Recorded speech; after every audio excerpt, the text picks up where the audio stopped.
So you're familiar with a lot of this content online that talks about how men are manipulated by women. What do you think about that? Do you think that's largely true, largely false? What are some of your opinions?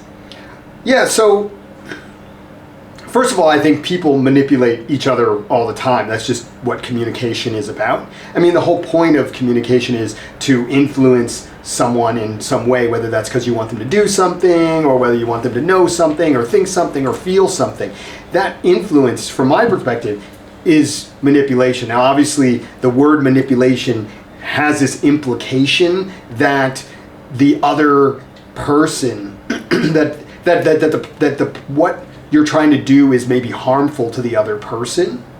But we could use an example of a client of mine. Well, actually, he's a friend of mine, not a client. But we were talking about his situation with his wife, and she is really tired all the time because she sleeps with their young son, because I guess, well, first of all, it's kind of traditional in her culture, but also just because I guess she feels he sleeps better that way, and she doesn't want him to be disturbed by her having to get up and go to the son and come back. So anyway, so she sleeps with him.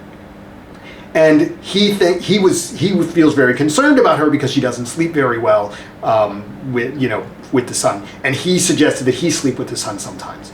And she doesn't want to because she feels that since he works and she's a housewife, he shouldn't have to do that, and whatever, it's her job, etc., etc.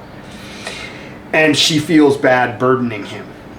So I talked to him about this, or we were discussing about this issue, and I suggested to him that he essentially convince her that he really wanted to have his own sleep time with the son, so that she thought that he wasn't doing it as a favor for her, but he was doing it because he wanted it for himself. And he tried it and it worked. So this obviously would fall into the category of manipulation. But how could you see this as being bad? People have weird mental blocks and ideas, and oftentimes you can't get them to get out of their own way. Certainly Western culture has this belief that if you discuss anything, you can come up with a solution that makes sense. But I mean, that's just ridiculous. I mean, people are just not that logical or sensical. And I think it's pretty clear from the divorce rate that must be true. So from my perspective, manipulation, the thing is to be good at manipulation and to do it for the right reasons, and to be with people who have your best interests at heart, so that their manipulation, you don't have to worry about it. You can presume that their manipulation is going to be for the good of your relationship, or whatever your connection is with them. I think everyone, if you have older parents, I'm sure that you've had to use some manipulation to get them to do things that maybe are good for them regarding their health or regarding their planning for retirement or any of these things. And we don't seem to have a problem with it when it's this situation, or when it's with kids, we don't have a problem with it. But somehow in a loving relationship between two people, the assumption is that any attempts at manipulation must be nefarious. And, that's certainly where a lot of men come from. They come from this perspective that women are largely a negative influence. And a lot of times that's because they are ignoring their own role in the relationship management. I think it's true that a lot of times guys are not a lot of the time, almost always, guys are not as focused on their relationship as the woman that they're dating is. She's usually a lot more focused on it than he is. Guys are relatively simple when it comes to relationships, as you could see with the lack of drama between male friends, for example, most of the time. Whereas, it's more common, not that this always happens, but it's certainly more common that women have issues with their friends. Guys rarely have those kind of, underlying, things going on under the surface, between them. So guys, are relatively simple and don't think that much about, a small discourtesy that their friend might do. They don't go, oh, what is he doing that for? They just go, he's being a dick. And then, they just assume that their friends are going to be dicks sometimes, and that's fine, no big deal. So I think because women are really much more focused on the relationship than men tend to be, men oftentimes don't react or don't manage the relationship until things are already moved in quite a negative direction. And when I say a negative direction, that means essentially that the woman is unhappy. Now, I've talked about this in another video about how, it's normal for women to be unhappy about something in the relationship. I mean, that's just, it's very rare that you're going to come across a woman who is 100% satisfied. Although I think oftentimes men are quite satisfied in their relationships, at least, in the early stages before the woman becomes so unhappy with things that she starts to cause him problems. So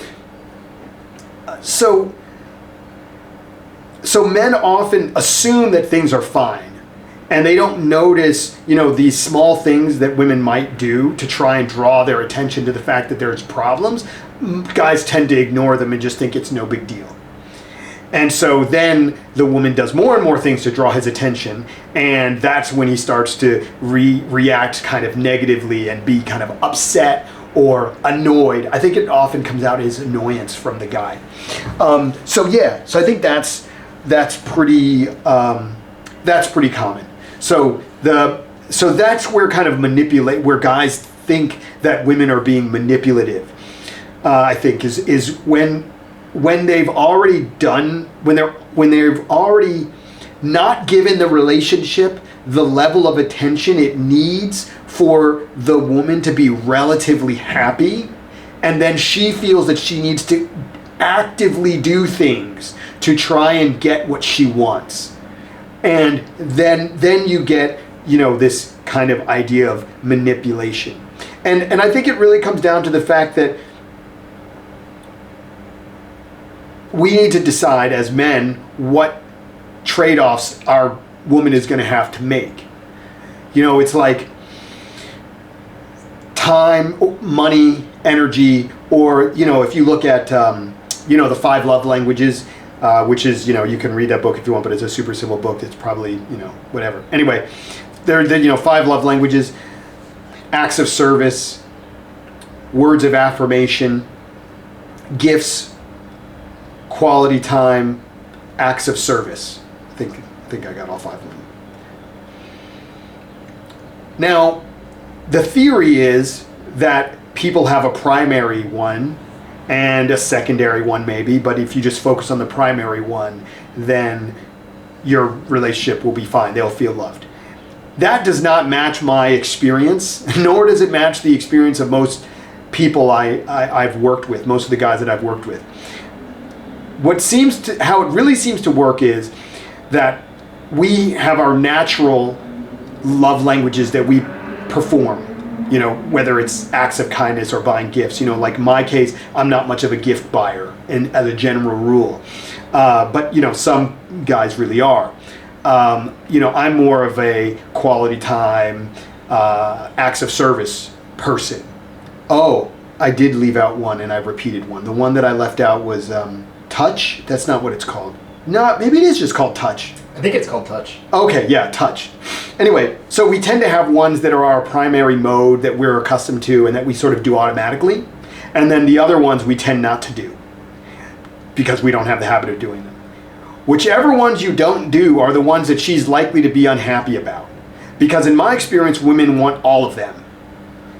And one possible reason for that is that women are always trying to figure out, how much does this guy like me? How much does he care about me? How much does he love me? Right? They're always sort of thinking about that because they're always thinking, should I stay in this relationship? Should I stay in this relationship? Should I stay in this relationship? Guys aren't usually thinking too much about that. They're in a relationship. As long as it's not bad, they'll just keep staying in it. And even if it's bad, they might stay in it. But generally, that's not something that guys think about that much. Like, oh, should I break up with my girl? I mean, if either they're not in a relationship or they're in a casual relationship, in which case they're just, keep that show running. Or they've decided to be in a more serious committed relationship, and then, it's kind of a big hassle to end it and then find somebody else and blah, blah, blah. I mean, they wouldn't have gotten into a committed relationship in the first place as a general rule, unless they really just, were just going to let it run, barring any really negative things. And, you can see this that in the statistics that show that married men, even when the marriage is not very good, are happier than are happier than unmarried men. I can't remember if that's they get the benefits of being happy. They get the benefits of being happily married in terms of health and longevity, even if they're not happy. And also, generally speaking, I think it's quite difficult to have a marriage where only one person is unhappy, because the person who's unhappy will make the other person unhappy. But guys usually will just tough it out and stick with it rather than leave. Whereas so you have women being the primary instigators of divorce. It's like, I've seen different stats. 70 to 90% of divorces are initiated by women in the U.S. In any case, women seem to want all of those things, and I think it's because they are always trying to decide if they should leave the relationship. And part of deciding if they should leave the relationship is figuring out if they have a good relationship and a good man. And the way they figure that out is not, it's partially about how they feel, but it's not really, because women know that they can really love someone or want to be with someone that is not good for them. And so they, more commonly than guys, look at what other women are getting to figure out whether they have a guy who really likes and cares about them. So they see their friends, and they look at what their friends are getting from their guys, and they think, oh, he doesn't call me every day. Maybe that means he doesn't really care about me, because my friends' boyfriends do that. And so they're doing that all the time. They're always comparing what their guy and their relationship their guy is doing and how their relationship is going, to how they see other people's relationships going. And of course, they also compare to like media and television and, oh God, Instagram. Holy fuck, it's horrible what's happening with Instagram, because you just have, the top 2, 3, 4% of relationship performers, spreading all of this stuff about how great their relationship is, and then everyone looks at it and goes, oh, why doesn't my boyfriend do these super romantic things? And it's horrible. But anyway, that's what's going on. And so when women see this stuff, because women spend far more time on social media than we do, and they definitely spend far more time looking at relationship performances on Instagram, whereas if guys are looking at performances on the internet, it's usually not about relationships. So you see that that it naturally leads to women being somewhat unhappy all the time in their relationships. And so as a guy, what you have to do is you have to manage that disappointment so that it's not to too much of a degree that she starts acting out and trying to manipulate you to get the attention that she needs to feel that you really care about her. So that's really what's going on with the whole manipulation thing. Now, let me say there are, of course, bad women out there. And when I say bad women, I don't mean women with nefarious purposes, although, those also exist to a certain extent. And I think that, once again, social media has made this kind of worse, because now there's more of an emphasis on the short term, what they're getting from the relationship in the short term, because what they get in the short term can be put on social media, right? Trips, restaurants, romantic gestures. They can put that stuff all on Instagram and get immediate social proof, good vibes, people congratulating them, basically feeling good about themselves very easily. And dunking on other girls. Right, and dunking on other girls. Because I think, there's a big aspect of female-female competition. I mean, there's male-male competition, but male-male competition is like, I make a lot of money, I've got a hot girlfriend, or I get many girls.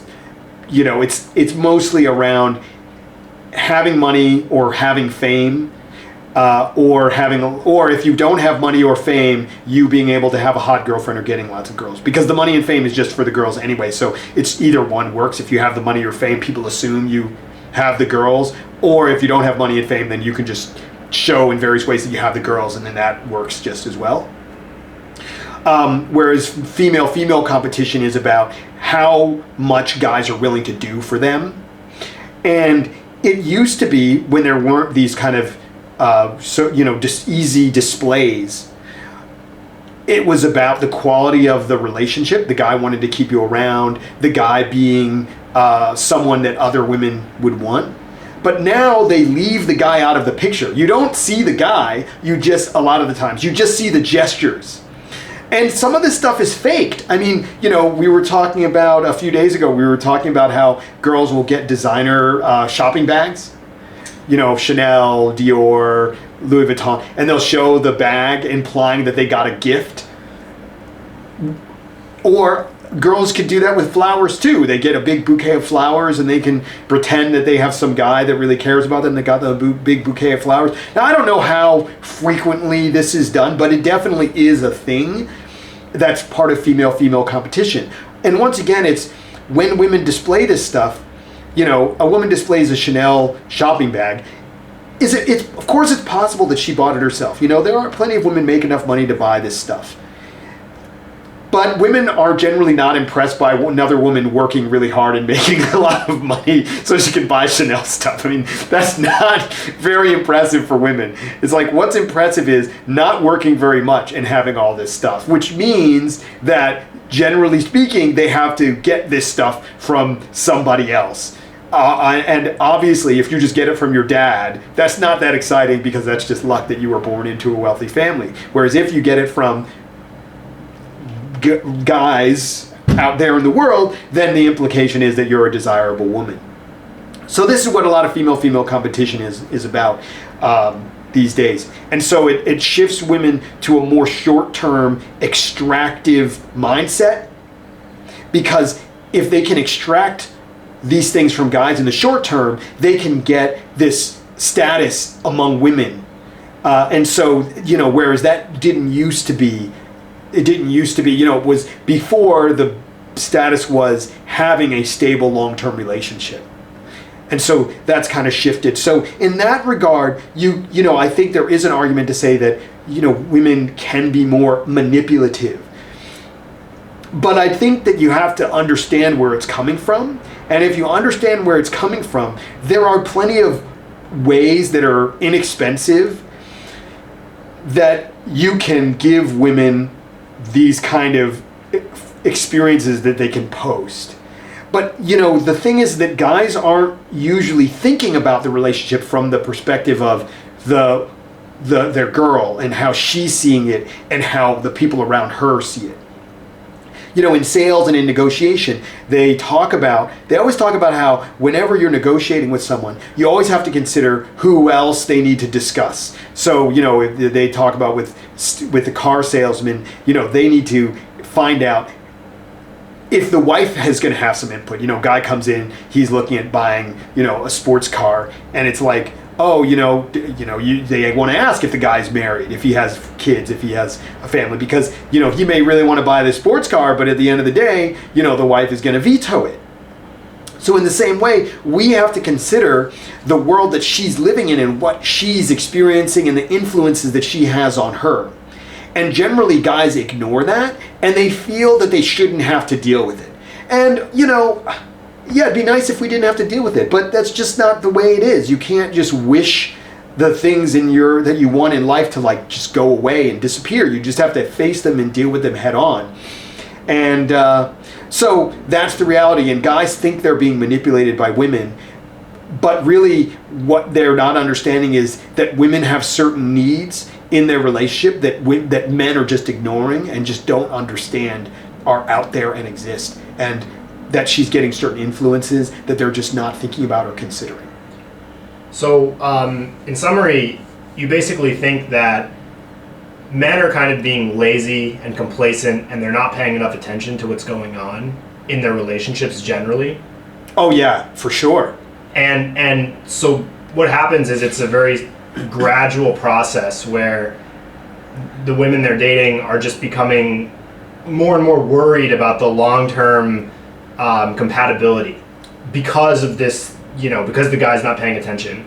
Yeah. And then they start gradually doing all these things that the guy would see as manipulative. Mm-hmm. And then it gets to the point where it's so bad that the guy just it's so obvious to the guy at that point, because he wasn't paying attention, he just thinks she's a bad girl or a manipulative girl. Right, exactly. I think that's exactly what happens. And the thing is that, guys, and this is where where the complaints about women nagging, this is where it all comes from. The nagging is her trying to draw your attention to the fact that she's unsatisfied in various ways. And usually guys think that the nagging is annoying and usually not important, because she's trying to express kind of something deeper, by complaining about this. She might be complaining about this one thing or these 4 or 5 different things, but underlying that is the general idea that you're not paying enough attention to her and her needs,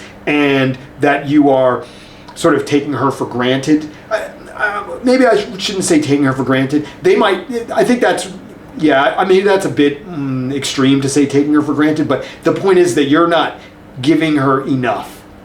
And I think, and let me back up here, because I think a lot of times what guys tend to be focused more on male-male competition. So career, money, and they tend to think that, for example, more money is going to solve a lot of their relationship problems, because they know their woman wants all sorts of things, so if they have more money, they'll be able to provide those things. But once again, there's a trade-off. If you spend more time making more money, then you spend less time on the other thing. There was a book that I think is a pretty good book for serious business people. It's called Profits Aren't Everything, They're the Only Thing. And in that book, the guy talks about how, if you don't, maybe your wife and your kids complain that you're not around much, you don't make it to the games or whatever, but they'll appreciate it when, you take them out for a nice steak dinner, or when you buy some jewelry, or when you pay for their university education. This guy who wrote this book is divorced 3 times. And there's no shortage of rich men who are divorced. High status rich men who were divorced.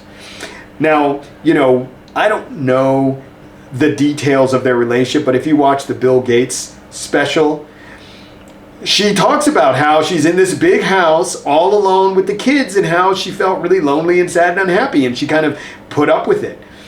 Now I don't know if she put up with it just long enough for Bill to make so much money that she could be one of the top 5 richest women in the world, and she's like, okay, well, now seems like a good time to head out, or if it was about the age of the children. I have no idea. But a lot of guys look at this and they go, wow, what a bad woman. And it's like, well, she probably didn't sign up for this experience. She probably would have been happy with 10 million. When I say happy, I always say that women are not ever 100% happy. But what I mean is, I'm sure Bill could have made it work with 10 mil. 10 mil and a little more effort. And I'm sure she had plenty of steak dinners.